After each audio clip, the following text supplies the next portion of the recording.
name is Frank Strazza at the Heritage School of Woodworking. I'm a teacher as well as a craftsman. I've been building furniture, I guess, for well over 20 years, and I build fine pieces of furniture, but I also teach. We have students that come from all over the country to take classes here.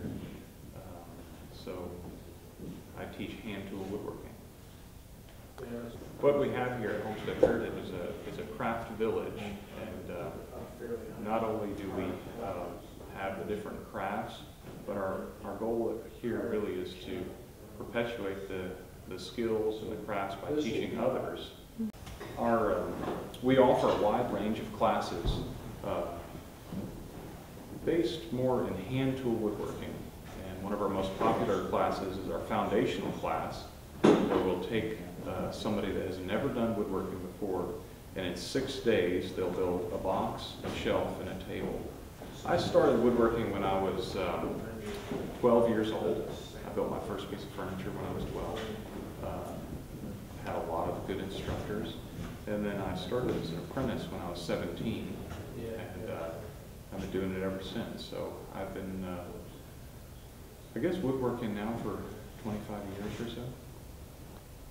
I think one of the most important woodworking skills is having sharp tools.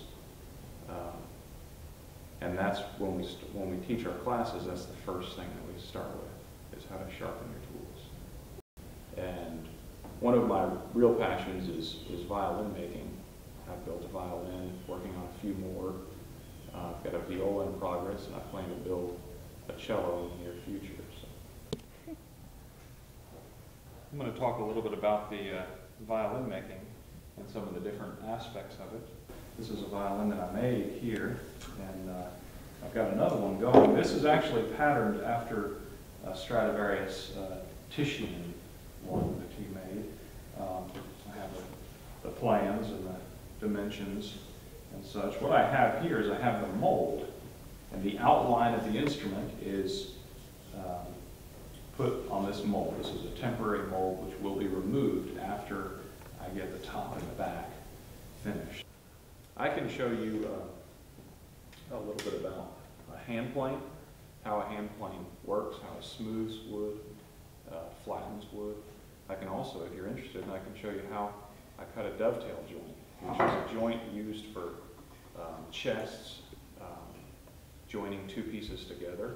This is a dovetail joint here, and these pieces come together. One of the main reasons why I work with hand tools is I feel like that, and why I teach hand tools, I feel like that when you work with hand tools, there's a sensitivity that you develop when you're working with these tools. You have control with the tools that you really don't have with a machine. When you're working with a machine, in a sense, you're disconnected from the machine. You've got ear protection on, eye protection, dust protection, and you're feeding the wood into the machine, whereas when you're working with a hand tool, the tool becomes an extension of your hand. So you're controlling the tool. There's so much that can be done with a hand tool that cannot be done with a machine because you're limited to the machine. And so I think the tools, the hand tools, gives you a freedom to be able to shape the wood how you want it shaped. Some of the finest furniture that was ever made was made during the time when all they had was simple tools, like you see right here on the bench. There's so many aspects of woodworking that I enjoy,